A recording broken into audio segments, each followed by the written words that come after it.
कक्षा 10 के प्रिय छात्रों नमस्कार। मैं आपका संस्कृत अध्यापक डॉक्टर विद्यानिधि आचार्य आपका संस्कृत पाठ 10वां पाठ भूकंप विभीषिका शुरू कर रहा हूं। तो भूकंप को समझने की कोशिश करें और भूकंप को समझने के लिए आपको भू विज्ञान को जानने की भी आवश्यकता है। और आप बड़ी सरलता से YouTube में जाकर पृथ्वी का निर्माण कैसे हुआ आप डालिए और उसके बाद आपको बहुत कुछ समझ में आने लगेगा। हमने जैसे कि ये एक गोला सर्किल बना रखा है, ये समझिए कि ये पृथ्वी है। अब इसकी संरचना कब हुई तो हमारे पास सबसे बड़ी बात ये आती है, एक टाइम लाइन है।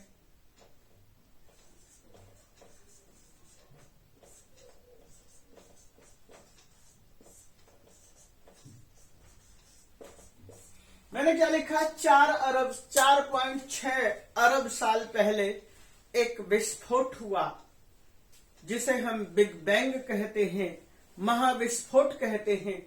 उससे जो धूल कण उड़ा और उसी से हमारी पृथ्वी और अन्य ग्रहों का एक स्ट्रक्चर तैयार हुआ धीरे धीरे। और हमारी पृथ्वी को बनने में भी करोड़ साल लगा और तब जाकर एक ये गोलाकार अंडे के रूप में हमारी पृथ्वी का एक स्वरूप दिखाई दिया, जो कि प्रारंभिक दौर में 1200 डिग्री सेल्सियस तापमान से उबल रहा था, जिस पर आप मतलब रुक नहीं सकते, क्या पैर भी नहीं रख सकते, कुछ भी नहीं कर सकते, इतनी तापमान थी।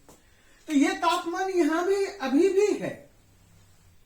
आपके सामने जो मैंने ये बनाया है, चित्र बनाने की कोशिश की, आपने कभी इसको पृथ्वी पर जब भूकंप आता है तो कहां से आता है, क्यों आता है, इस चीज को समझने के लिए मैंने इस गोल धरती के एक स्वरूप में एक चित्रित करने की कोशिश की है कि अब हमने कुछ हिस्से को यहां से यहां तक कवर कर लिया है, काट लिया है। हम इसे कहते हैं भूपर्पटी, इसी को हम कहते हैं क्रस्ट।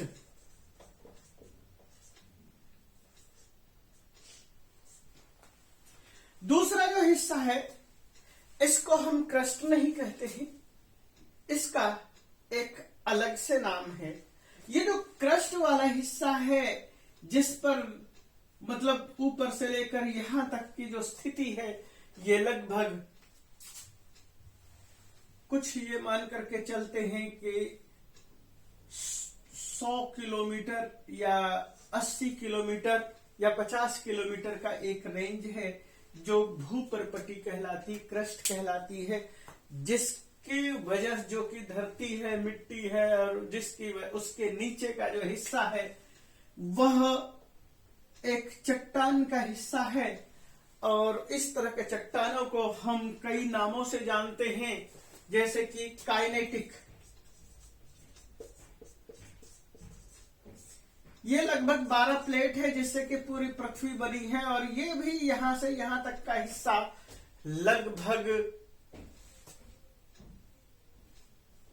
1200 किलोमीटर के रेंज का है, और उसके बाद ये लगभग 100 किलोमीटर के रेंज का इधर से भी है।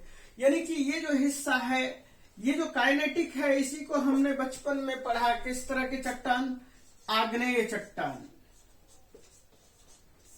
अवसादी चट्टान, कायांतरित चट्टान। चूंकि मैं आपको भूगोल की जानकारी आपको नहीं दे रहा हूं, मैं केवल यही बताने की कोशिश कर रहा हूं। ये जो यहां पर जो है उबलता हुआ आग का हिस्सा है, गोला है, गैस है, वह जब आगे की तरफ बढ़ता है तो यहां पर ये जो काइनेटिक्स हैं, इनको जो है का एक हिस्सा ऊपर और एक हिस्सा नीचे आ जाता है, जिसकी वजह से वहां से गैस आगे रिसती है, आगे बढ़ती है। जो हम ये कहते हैं कि हमारा धरती पर भूकंप का केंद्र यहां है, और उस मान लीजिए कि यहां भूकंप का केंद्र माना तो इस दूर तक जो है एक सर्कल में भूकंप चलता है कि ये इतने हिस्से में भूकंप है, इस एरिया में भूकंप है। तो मूल वजह आपको समझना होगा। हम ज्योग्राफी के माध्यम से इस चीज को समझ सकते हैं। आप अनेक वीडियो देखिए, वीडियो के माध्यम से इन सब चीजों को समझिए। हम भूकंप के विषय में जानकारी नहीं दे रहे, सॉरी, भूकंप के विषय में हल्की सी जानकारी दे रहे। वैसे तो पूरी धरती पर हर समय हर क्षण भूकंप आता ही रहता है। ये जो आपकी पुरानी मान्यता थी, अवधारणा थी कि भूकंप हमारी जो धरती है कहाँ है, तो धरती को जो है बताया कि जो है शेषनाग पर है। शेषनाग कहाँ है, तो जो है शेषनाग के फन के ऊपर बैल है, तो बैल के ऊपर जो के सिंग के ऊपर धरती है। इस तरह की जो अवधारणा यदि आपने मान रखी है तो यह अति गलत है। यह पूरी तरह से गलत है, मान्यताहीन है। लेकिन हमने एक जो संख्या यहां पर लिखी थी 4.6 अरब साल पहले, ये महाविस्फोट की बात करती है। और इस महाविस्फोट को ही एक तरह से काल के परिगणन का हिस्सा मान लिया है कि हम वहां से कालक्रम शुरू करते हैं। और लगभग 3.5 अरब साल पहले तक धरती का एक गोलाकार हिस्सा बना और उसके बाद जो है पता नहीं कितने ज्वालामुखी, कितने ही क्या कहते हैं उल्कापात हुए, और उसके बाद वर्षा और बहुत सारी चीजों के बाद आज जो हमारे सामने धरती का रूप है, जिसे आप कहते हैं नीला ग्रह, तो ये लगभग 2 अरब साल तक इसी तरह से चलता रहा। 2 अरब साल पहले ये नीला ग्रह एक स्वरूप आया जिसके ऊपर हम सब जीव जंतु प्राणी, या ये कहें कि वृक्षों का उत्पन्न होना और पशुओं का, जीव जंतुओं का एक तरह से उद्भव होना। बहुत सारे लोग ये भी मानकर चलते हैं कि वे जो वर्षा हुई, उन्हीं वर्षा से ही क्या धरती के समुद्र पर जीव आए, यानी जीव भी बाहर से ही आए, क्योंकि ये तो 1200 डिग्री सेल्सियस के तापमान पर दहक रहा था। खैर, इस चीज को छोड़कर के चलते हैं। तो मैं आपके सामने उस पाठ को रखना चाहूंगा कि जो पाठ मैं पढ़ाने वाला हूं। मैंने यही कहा कि पूरी धरती पर हर समय भूकंप आता रहता है। आपने अभी कुछ दिन पहले भी भूकंप महसूस किया होगा, और इस तरह के भूकंप और महाविनाश को यदि आप देखेंगे तो इंडोनेशिया की पहाड़ी को देख सकते हैं। इंडोनेशिया की पहाड़ी में किस तरह से भूकंप आता है, या जापान के समुद्र के अंदर कितने भूकंप और विभीषिका होती है। अभी जो मैंने थोड़ी देर पहले ये कहा कि अभी कुछ दिन पहले, और ये जो है भूकंप था अफगानिस्तान के पास का, और अफगानिस्तान से भी थोड़ा सा और ऊपर भूकंप था, यानी कि कजाकिस्तान के आसपास भूकंप था, जिसको हमने यहाँ पर महसूस किया, और वो 5 रिएक्टर स्केल पर हमने मापा। बहुत पहले जो है, कुछ दिन पहले जो है, आपने देखा होगा नेपाल में विभीषिका इसी तरह की आई थी और सब कुछ तहस नहस हो चुका था 2012 में। तो उस तरह से जो है क्या कहते हैं, हम स्थल एरिया में रहते हैं, इसलिए हमें भूकंप इतना महसूस नहीं होता है। लेकिन समुद्री एरिया, समुद्र के आसपास में हर समय हर क्षण कंपन होता रहता है। तो हम अब उस पाठ को देखेंगे कि हमने जो यहाँ पर पाठ रखा है वहां पर किस भूकंप की चर्चा कर रहे हैं। तो वह पाठ है भूकंप और भुज, और सन 2000 के आसपास की। तो अब मैं उसको शुरू कर रहा हूं इस पाठ के माध्यम से। तो सबसे पहले आप देखिए पाठ को।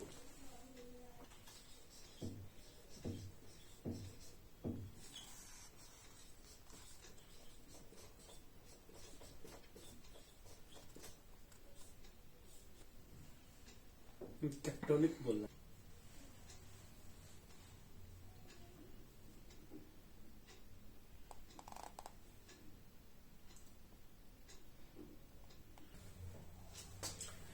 बच्चों, जैसे कि मैंने भूकंप की भूमिका के विषय में आपके सामने बहुत सारी जानकारी रखी, और आपको मैंने क्लियर बताया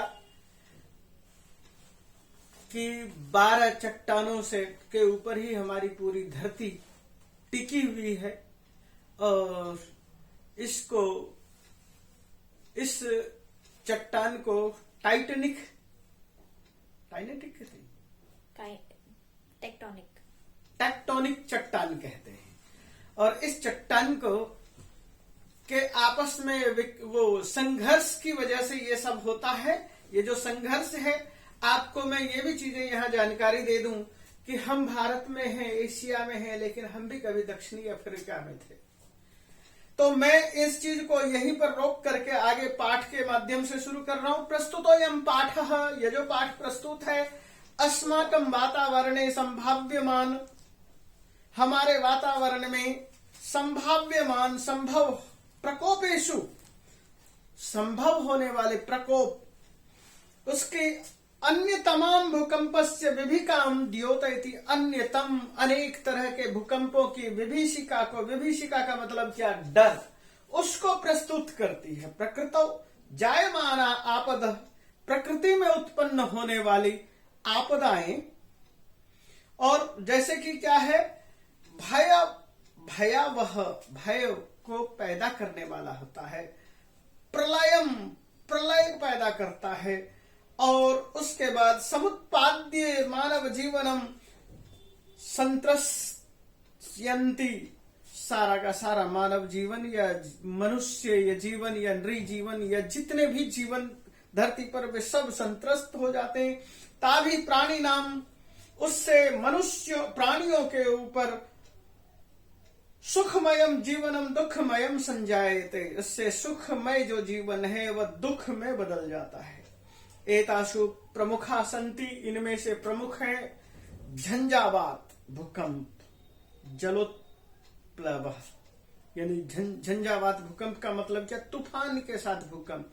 आपने कई सारे भूकंपों का नाम सुना होगा, हरिकेन भूकंप, ये झंझावात का मतलब भयानक तूफान के साथ चलने वाला। और उसके बाद जलोप्लव, बाढ़ आ जाना, जैसे तूफान आता है और बाढ़ आता है, आपने कई बार सुना होगा। हरिकेन आ रहा है तूफान, तो कई बार आता है, कैटरीना तूफान आता है, बहुत सारे तूफानों के नाम का वर्गीकरण किया गया है। जलोप्लव, बाढ़ आ जाना। अतिवृष्टि, अनावृष्टि, अतिवृष्टि का मतलब क्या है, बहुत ज्यादा वृष्टि होना, और अनावृष्टि का मतलब सूखा पड़ जाना। शिलास्खलनम, शिलास्खलन का मतलब आप हिमालय और पहाड़ी एरिया में जब देखेंगे, उत्तराखंड की पहाड़ी में, तो पत्थरों का टूटना, पत्थर गिर जाते हैं, पहाड़ दरक उठता है। आपने इसी की वजह से देखा कि एक जो हमारा मठ है, शंकराचार्य के द्वारा स्थापित मठ था, उसके चारों तरफ जो भूकंप आया, ये जलाप्लव हुआ, और उसकी वजह से जो महाविनाश शुरू हुआ था। इसी तरह से भूविदारणम, धरती का फट जाना, ज्वालामुख स्फोट आदय है, ज्वालामुखी का स्फोट होना, इंडोनेशिया की पहाड़ी में बहुत ज्यादा स्फोट होता है। अत्र पाठे, हम इस पाठ के माध्यम से भूकंप विषय चिंतनम विहितम, इतनी सारी चीजें हैं, हम उन सब चीजों के विषय में चर्चा नहीं करेंगे, लेकिन हम इस पाठ के माध्यम से भूकंप विषय विहितम चिंतनम, भूकंप के विषय में चिंतन को निश्चित करके बात करेंगे। आपत्काले विपन्नताम त्यक्त्वा, आपत्ति के समय में विपन्नता को छोड़ करके साहसेन यत्नम कुर्मः, साहस के साथ यत्न करना चाहिए। दारुण विभीषिका संरक्षिता भवाम चेत, यदि हम इस तरह से व्यवहार करेंगे चेत, तो दारुण विभीषिकाया, दारुण विभीषिका से संरक्षिता भवाम, हम संरक्षित हो सकते हैं। तो हमने क्या बताने की कोशिश की, बहुत तरह की चीजें होती हैं और बहुत सारे तूफान हैं जिसकी वजह से आदमी परेशान होते हैं, लेकिन हम यहाँ पर भूकंप की परेशानी का उल्लेख कर रहे हैं। और भूकंप की परेशानी, कहाँ की भूकंप की परेशानी कर रहे हैं, तो देखिए पाठ में लिखा हुआ है ऊपर, 1 उत्तर 2000 ख्रीष्टाब्दे, 1 उत्तर का मतलब ये है पूर्व, ये हुआ उत्तर, तो 1 उत्तर 2000, 1 अधिक 2000, आप इसको ऐसे भी बोल सकते हैं। 1 उत्तर का मतलब 1 उत्तर एक बाद में, और द्विसहस्त्र 2000। एक उत्तर ये हो गया, द्विसहस्त्र ये हो गया। ख्रिस्टाब्दे, ख्रिस्टाब्दे का मतलब क्या है? जीसस क्राइस्ट जो पैदा हुए उसको क्रिश्चियन एरा बोलते हैं और उसी को ख्रिस्टाब्द बोलते हैं। तो ख्रिस्टाब्दे ईस्वी वर्ष में गणतंत्र दिवस पर्वणि गणतंत्र दिवस का पर्व मनाया जा रहा था। और आपको पता होगा गणतंत्र दिवस कब मनाते हैं?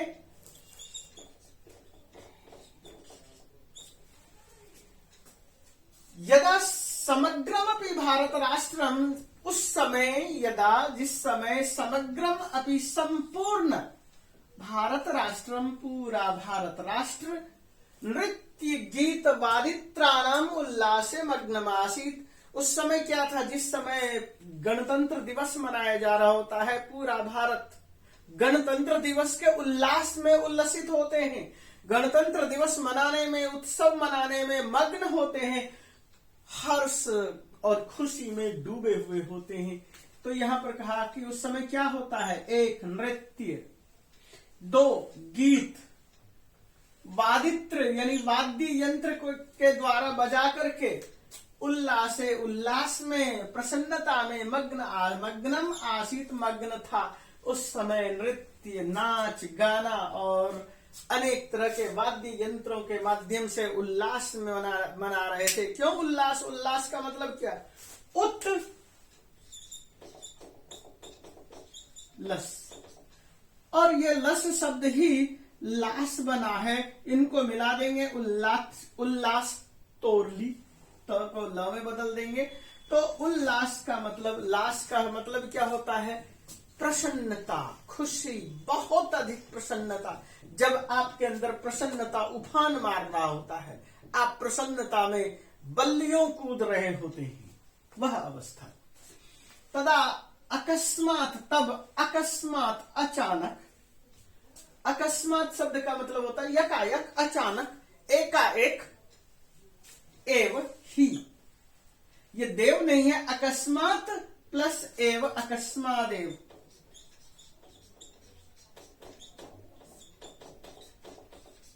इसको संधि देखिए, जैसे यहां संधि हुई है ऐसे ही संधि त को द में बदल दिया और फिर एक ही मात्रा लगा दी है, व्यंजन संधि है।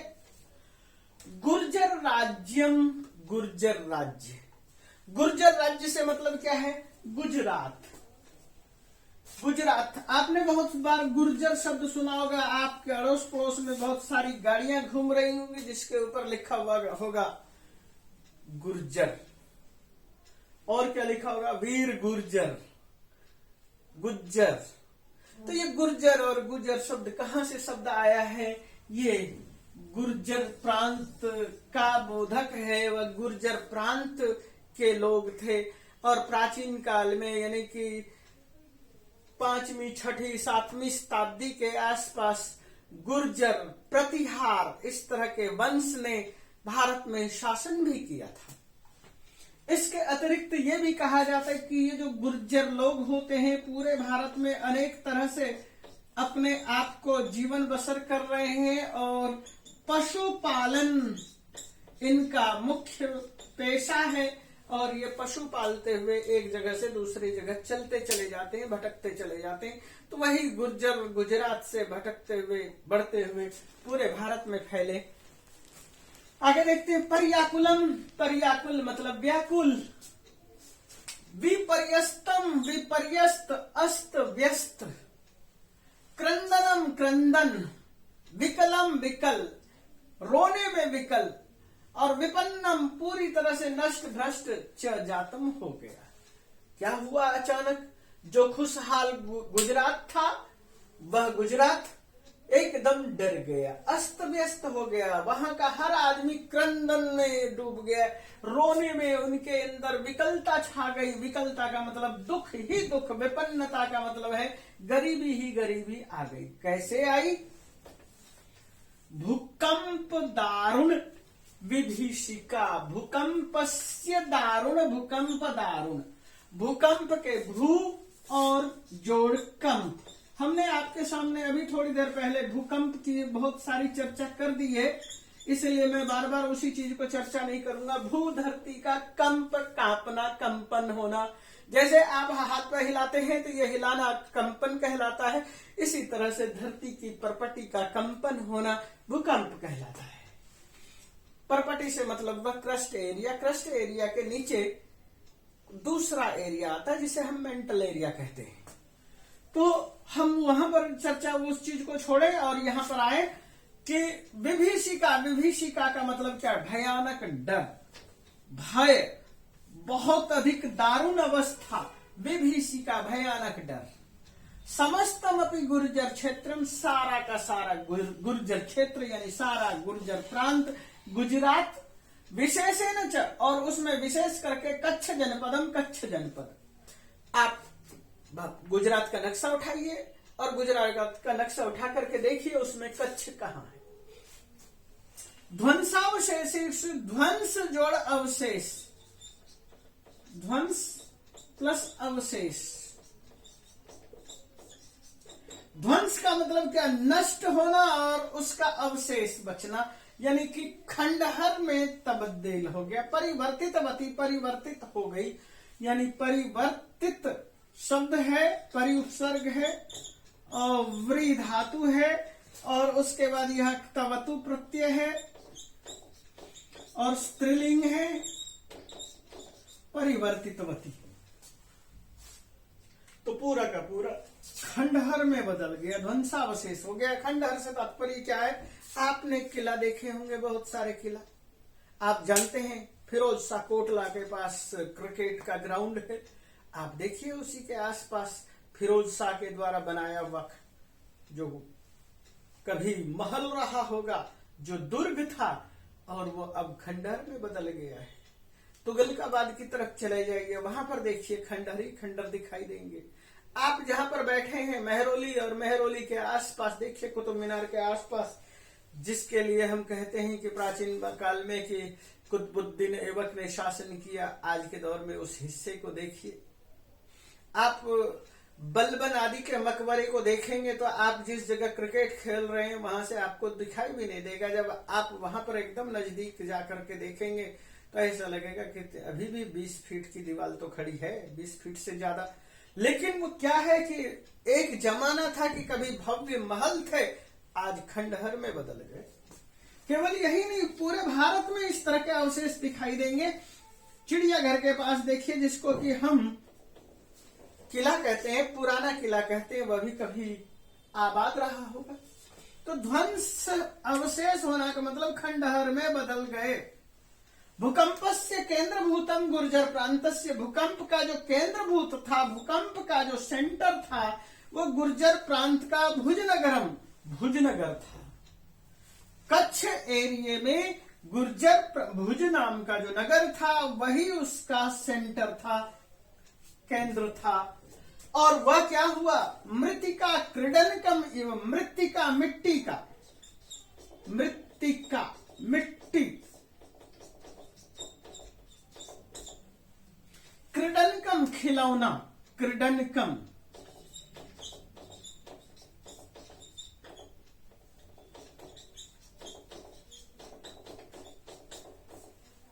मिट्टी के खिलौने की तरह, इव मतलब के समान। खंड खंडम जातम, खंडम जातम, खंडम जातम, खंड खंडम जातम। तो यहां पर यह बताया खंड हो गया, खंड खंड हो गया, टुकड़े टुकड़े हो गया। इसको हम हिंदी में क्या कहेंगे? टुकड़े टुकड़े हो गया या खंड खंड हो गया। खंडम जातम, खंडम जातम, खंड खंडम जातम, ये एक क्या कहते हैं अव्यय भाव का रूप है। बहुभूमिकानी भवनानी, बहुमंजिली, भूमिकानी का मतलब भूमिका वाली, यानी बड़ी बड़ी अट्टालिकाएं, बड़े बड़ी बिल्डिंग्स, जिसके कई स्टोरियां बनी हुई थी, डबल स्टोरी, ट्रिपल स्टोरी, इस तरह की जो बड़ी बड़ी बिल्डिंग थी 4 स्टोरी वाली, वो भवनानी, भवन।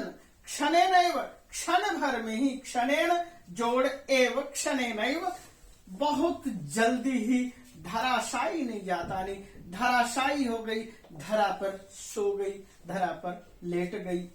और इन सब चीजों के विषय में बहुत कुछ जानने का इरादा हो तो आप कभी एक फिल्म देखिए 2012। आपको दिखाई देगा कि किस तरह से लोग, बड़ी बड़ी बिल्डिंगें ध्वस्त हो जाती है, बड़ी बड़ी सड़कें समाप्त हो जाती है, धराशायी नहीं जाता, नहीं धराशायी हो गई। धराशायी का मतलब गिर गई। उत्खातः विद्युत दीपः, उत्खातः, उत उपसर्ग है, खात मतलब जो कि खात थे, गड्ढा खोद कर लगाए गए थे, वो उखड़ गए। उत्खाता, खात से ऊपर की तरफ हो गए, निकल गए, उखड़ गए। विद्युत दीपः, विद्युत दीप, स्तंभा, बिजली के जो दीप लगे होते हैं, विद्युत दीप यानी बिजली के स्तंभ, पोल, बिजली के जो बड़े बड़े पोल हैं वो ध्वस्त हो गए। विशीर्णा गृह सोपान मार्गा, विशीर्णा नष्ट हो गए। क्या चीज? गृह, घर के, सोपान मार्ग, सीढ़ियां। फलद्वयी विभक्ता भूमि, और हमारी जो धरती थी फलद्वय विभक्ता, दो हिस्से में बट गई भूमि। ऐसा लगा कि धरती दो हिस्से में फट गई है। आगे देखते हैं अगले हिस्से को। तो शुरू कर रहा हूं आगे। भूमि गर्भाद ऊपरी, भूमि गर्भ के ऊपर से। भूमि गर्भ मैंने आपके सामने एक पृथ्वी का नक्शा बनाया शुरू में, और उसके बाद एक सेंटर बनाया, भूमि गर्भ बनाया। ऊपरी, ऊपर। निस्सरंती भी, निकलती हुई। दुर्वार, भयानक, कष्ट देने वाले। जलधारा भी, पानी की धाराओं से भी। महाप्लावन दृश्यम, बहुत ही भयानक बाढ़ का दृश्य हो जाता है। तात्पर्य क्या कहना है कि जब ऐसा लगता है कि धरती फट गई, लोग कहते हैं दुखी होकर के, हे धरती फट जा, मैं समा जाऊं। और यहाँ पर धरती फट रही है, और धरती के फटने से ऐसा लगता है कि भयानक बाढ़ आ गई है। भूमि गर्भाद ऊपरी, भूमि के गर्भ से ऊपर। मैंने 1977 में बचपन में देखा कि जहां पर मैं रहता था वहां पर यदि हम छड़ी भी जमीन में घुसा देते थे तो फव्वारे निकलते थे। यानी कि हम चारों तरफ बाढ़ में घिरे हुए थे, और हमारी जो है गुरुकुल भूमि थी वो बाढ़ के क्षेत्र में डूबी हुई थी। इसलिए हम जिस जगह रहते थे वहां तो पानी बंद था, क्योंकि चारों तरफ बंध लगा रखा था।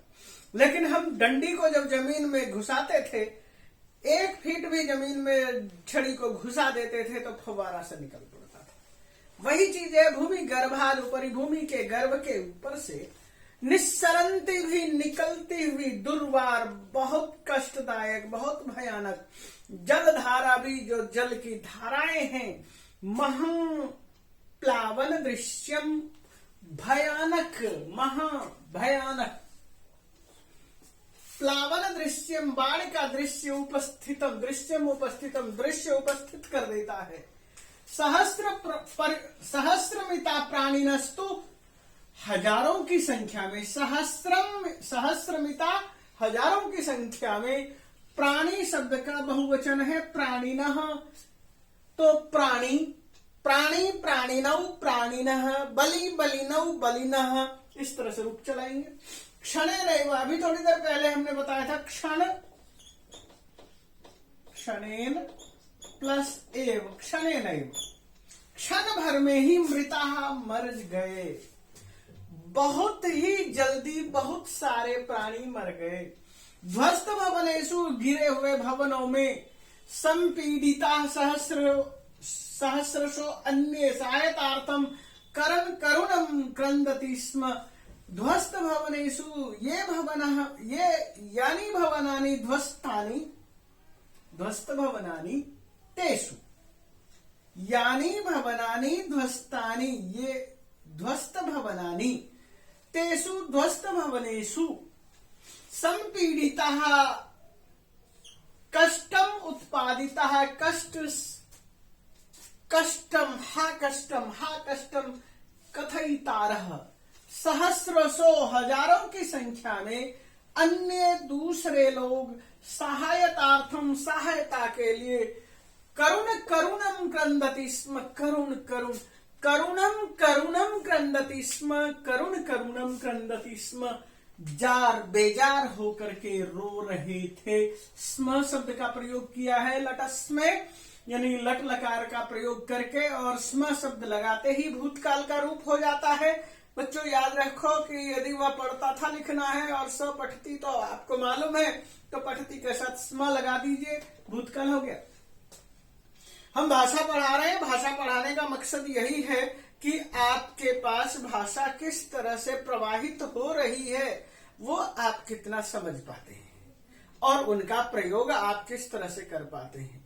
यदि आपने भाषा पढ़ी, आपने कोई कहानी पढ़ी और उन कहानी में से यदि आप किसी शब्द का प्रयोग नहीं कर पाते हैं, अपनी भाषा में नहीं कर पाते हैं, तो उसका पढ़ना बेकार है। मेरा ऐसा ही मानना है। क्रंदति स्म वर्तमान काल के साथ स्म शब्द को जोड़ करके भूतकाल बनाया है।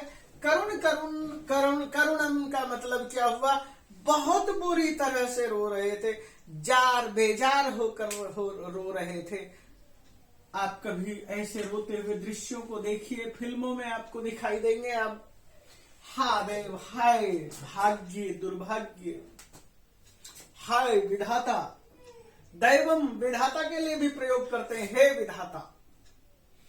क्षुत क्षाम कंठ, क्षुधया क्षाम कंठ, क्षुधया क्षुधा से, भूख से, प्यास से सूख गए हैं कंठ जिनके, ऐसा मृत प्रायः मरे हुए लोग, केचन शिशवस्तु, और कुछ तो बच्चे भी, शिशु का बहुवचन शिशव, शिशु शिशु शिशव, साधु साधु साधव। ईश्वर कृपया, ईश्वर की कृपा से एवं द्वित्राणि दिनानि जीवनम धारितवंत, द्वित्राणि 2-3 दिन, त्राणी से द्वित्राणि का मतलब 2-3 दिन। यहां पर द्वित्रीणि दिनानि भी हो सकता था, द्विदिनानि त्रीणि दिनानि च द्वित्रीणि दिनानि, हम ऐसे भी व्याख्या कर सकते हैं। और जैसा प्रिंट है हम उसी तरह से बात कर लेते हैं। द्वित्राणि दिनानि 2-3 दिन, जीवनम धारितवंत, जीवन धारण किया, और ध्री धातु के साथ क्तवतु प्रत्यय करेंगे, धृतवान। और उसके बाद हम क्या कर सकते हैं इसमें, ये देखिए,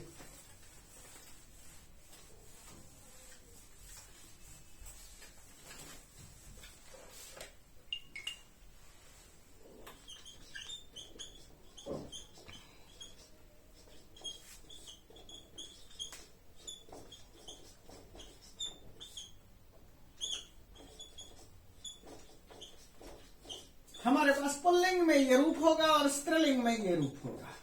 अब इनका हमें रूप चलाना है। रूप चलाना है से मतलब क्या, शब्द रूप चलाना है। तो इसका रूप क्या चलेगा, धृतवान, धृतवंतौ, धृतवंतः, धृतवंतम, धृतवंतौ, धृतवतः, धृतवता, धृतवद्भ्याम, धृतवद्भि। ठीक इसी तरह से धृतवती शब्द का भी रूप चलाना है, धृतवती, धृतवत्यौ, धृतवत्यः। जैसे लक्ष्मी, लक्ष्म्यौ, लक्ष्म्य, पार्वती, पार्वत्यौ, पार्वत्यः, इस तरह से रूप चलाएंगे। तो यहाँ धृतवान शब्द का धृतवंतः प्रथमा विभक्ति बहुवचन। मैं ये ऐसे भी लिख सकता हूं आपके पास, आपके लिए 1 का 3रा, यानी प्रथमा विभक्ति बहुवचन। यानी कुछ ऐसे बच्चे थे कि जो भूख से बिलखते हुए दब गए, बेहोश हो गए, कई दिन तक पड़े रहे, और उसके बाद भूख से बिलख बिलख कर वहीं पर जीवन समर्पित हो गया उनका, उसी धराधाम में विलीन हो गए। यम आसित यही था, यम जोड़ आसित यही था। ये क्या था, ये जो एक घटना है, दुर्घटना है, विभीषिका शब्द है, इसलिए यहाँ यम शब्द का स्त्रीलिंग का एक वचन का प्रयोग किया, यही था। क्या, भैरव विभीषिका। भैरव शब्द और विभीषिका शब्द जोड़ा है। भैरव शब्द का मतलब क्या है, आपने कई बार भैरव रूप देखा हुआ होगा शिव जी का।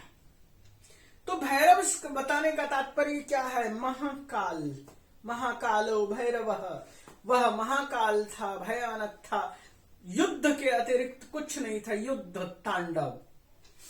तो ऐसा भयानक रूप था, विभत्स रूप था, जिसको देखते हुए लोग डर जाएं। हम विभत्स नहीं कह सकते, बल्कि हम ये कहेंगे रौद्र रूप।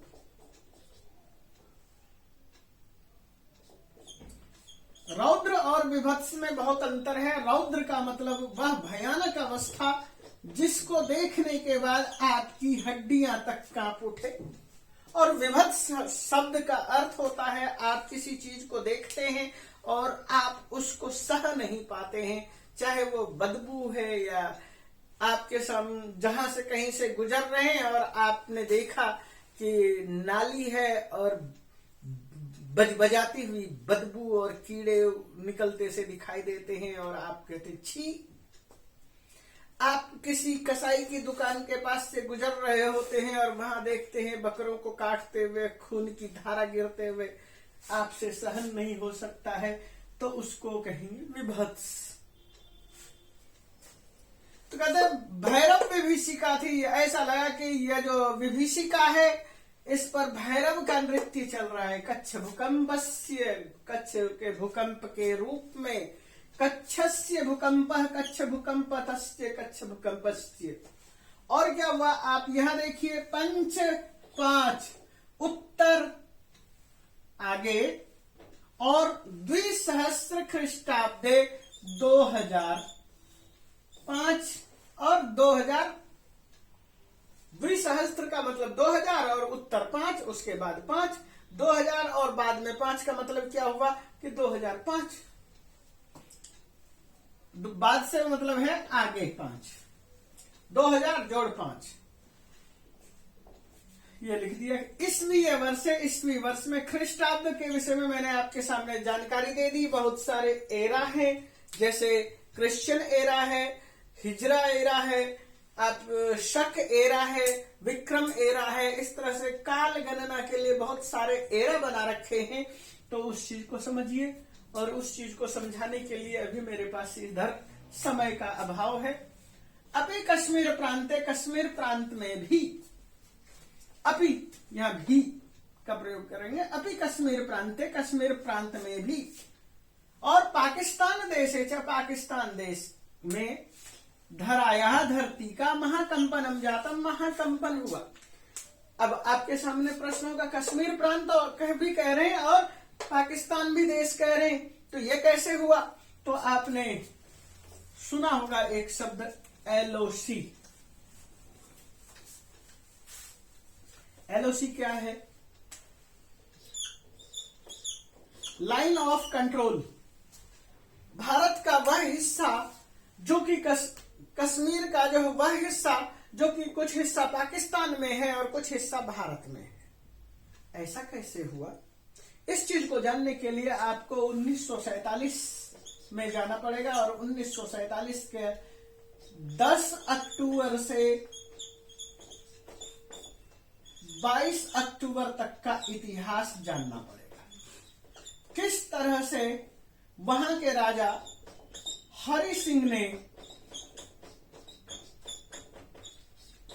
पहले तो नकार दिया कि हम अपना एक स्वतंत्र राज्य बनाना चाहेंगे, हम भारत में शामिल नहीं होंगे, और जब उसके ऊपर पाकिस्तान से आकर बर्बरों ने हमला कर दिया तो वह अपने आप को बचाने के लिए भारत सरकार के पास लेटर भेजना शुरू करते हैं 12 तारीख के पास, 12 अक्टूबर के आसपास, और कहते हैं कि हमें शामिल कर लो।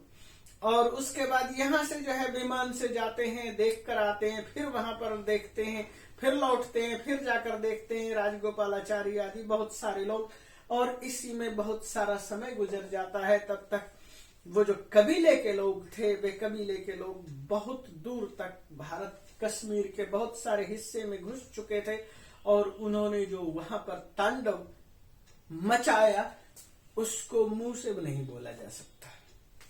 वह दुखद है, और इतना दुखद है कि अवर्णनीय है। इसलिए मैं यहाँ पर छोड़ देता हूं। ये कारण था राजा हरि सिंह का हठ, और उसके बाद वहां से हरि सिंह चले गए मुंबई। यदि राजा हरि सिंह ने शुरू में ही भारत सरकार की स्वाधीनता में शामिल हो जाते और वो उस लेटर पर शामिल होने के लिए जो पत्र था, प्रपत्र था, उस पर साइन कर दिया होता तो वह विभीषिका नहीं होती, और उसके बाद ये जो LOC बनाया ये भी नहीं होता।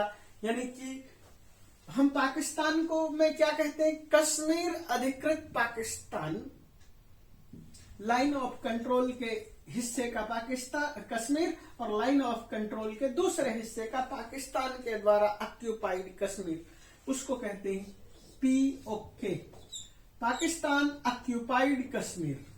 तो POK की भी मुझे चर्चा करने की यहाँ आवश्यकता नहीं है। तो उस देश में यानी भूकंप जो आया, पाकिस्तान ऑक्यूपाइड कश्मीर के हिस्से में जो भूकंप आया, उस भूकंप से धराया महत कंपनम जातम, धरा का बहुत भयानक कंपन हुआ। धरा मतलब क्या? धरा मतलब धरती, महत का मतलब बहुत भयानक,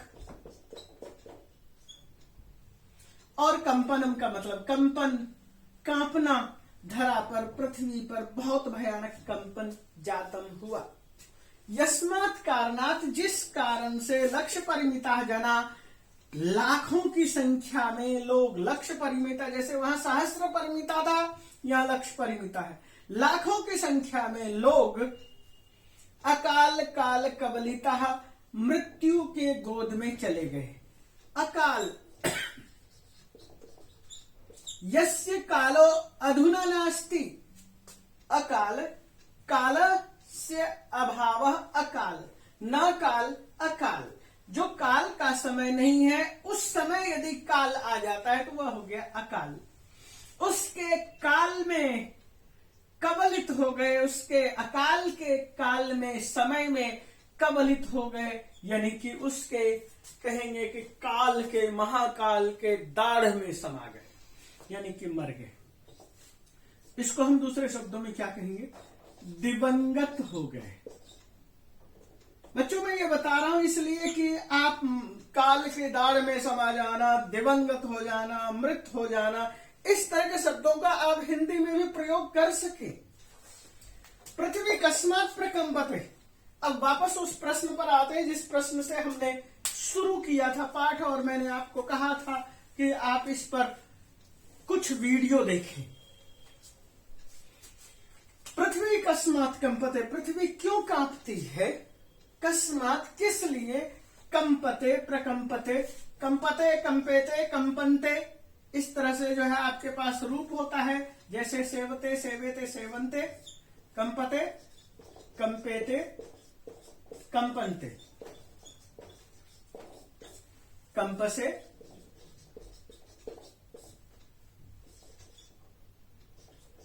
कंपेथे, कंपध्वे, कंपे, कंपावहे,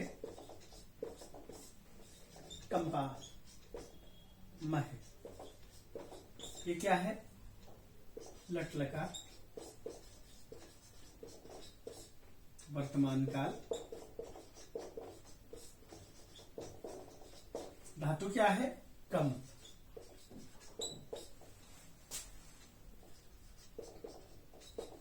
ये आपने रूप देखा, प्रथम पुरुष, मध्यम पुरुष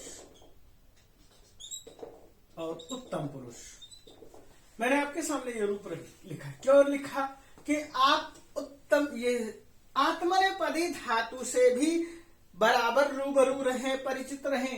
आपने भवती, भवता, पठती, पठता तो बार बार पढ़ा, इसलिए आपके दिमाग में आ जाता है, लेकिन आत्मनेपदी धातु का प्रयोग कैसे हो वो आपके दिमाग में नहीं प्रवेश कर पाता है, इसलिए मैंने ये लिखा है। सेवते, सेवेते, सेवंते, सेवसे, सेवेथे, सेवद्वे, सेवे, सेवावहे, सेवामहे, वर्तते, वर्तेते, वर्तन्ते, विद्यते, विद्यते, विद्यन्ते, इस तरह से रूप चलेगा। एधते, एधेते, एधन्ते। तो यहाँ पर कहते हैं प्रकंपते, कैसे धरती कांपती है।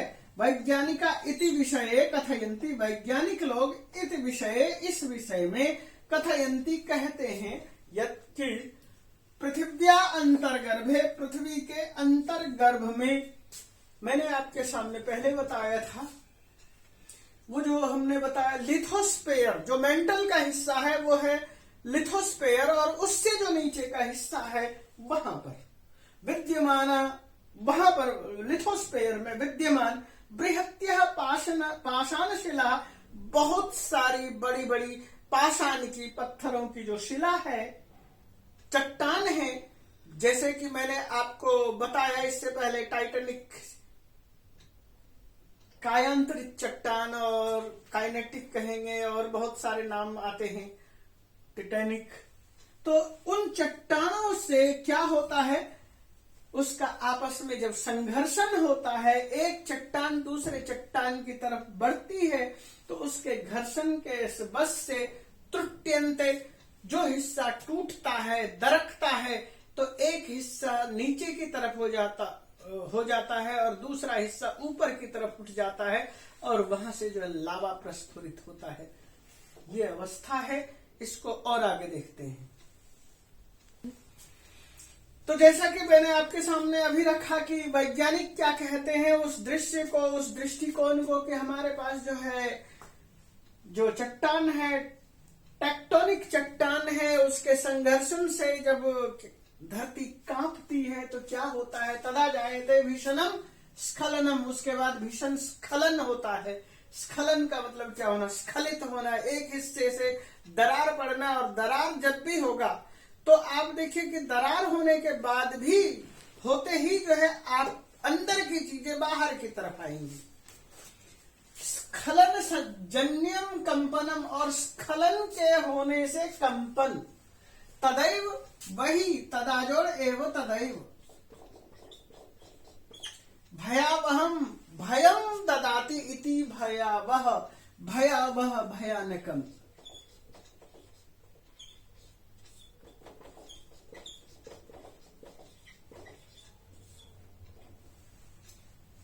कंपनम, कंपन, धराया ऊपरी आगत्य, धरा के ऊपर, धराया ऊपरी तलम आगत्य, ऊपरी तल पर आकर के, भू पर पटिका के ऊपर आकर के, महाकंपनम जनयति, महान कंपन पैदा करता है। जो आप देखते हैं कि आप कहते हैं 5 रिएक्टर स्केल पर,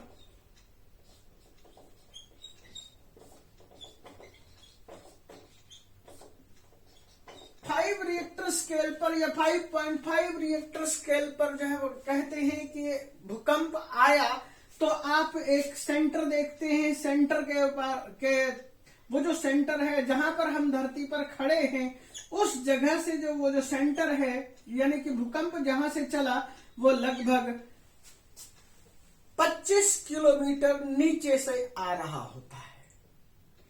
कभी कभार जो है और नीचे से आ रहा होता है, तो हम कहते हैं कि 3 रिएक्टर स्केल। ये रिएक्टर स्केल क्या है, भूकंप नापने का साधन, रिएक्टर स्केल। 3 रिएक्टर स्केल पर भूकंप आता है, 2 और 1 रिएक्टर स्केल पर भूकंप आता है, तो वो ये समझो कि 30 किलोमीटर 35 किलोमीटर नीचे से 40 किलोमीटर नीचे जो है उसका सेंटर था। ये हिस्सा आप यदि धरती पर हैं या ये हिस्सा आप धरती पर हैं, तो यहाँ यदि 35 किलोमीटर नीचे वह भूकंप आ रहा, उठा, सेंटर माना, तो यहाँ तक जो पहुंचते पहुंचते पहुंचते पहुंचते 3 डिग्री आपके पास होता है, यदि 5 डिग्री से है। यदि कई बार जो है वह 15 किलोमीटर नीचे या 12 किलोमीटर नीचे के आसपास होता है उसका सेंटर, तो हमारे पास 7 से 9 रिएक्टर स्केल पर जब भूकंप आता है तो हमारी बहुत ही ज्यादा क्षति होती है। और ये समझिए कि ईश्वर बचाए या ईश्वर भी ना बचाए, ये स्थिति होती, सब कुछ समाप्त सा हो जाता है। तो यही बात कह रहे हैं, महाकंपनम जनयति, महान कंपन होता है, ये न महाविनाश दृश्यम समुत्पद्यते, जिससे कि महान विनाश का दृश्य उत्पन्न होता है। और आप महान विनाश, महान विभीषिका और इन सब चीजों के विषय में अनेक फिल्मों में आप देख सकते हैं। और मुझे लगता है कि यह वीडियो चलते हुए 50 मिनट से ज्यादा हो गया है, तो मैं नहीं चाहूंगा कि इस वीडियो को इतना और ज्यादा लंबा किया जाए। इसको मैं यहीं पर रोकना चाहूंगा, विराम देना चाहूंगा। बच्चों, आपको बार बार इसको चला करके देखना है, रोकना है, सुनना है, समझना है और समझने की कोशिश करना है। इसमें मैंने बहुत सारी बातें आपके एसएसटी की, भूगोल की भी बातें बता दी है, जिससे कि आप जान सकते हैं, समझ सकते हैं। और इसी के साथ इस भूकंप विभीषिका का भाग नंबर 1 खत्म करता हूं, विराम देता हूं। इसी के साथ नमस्कार।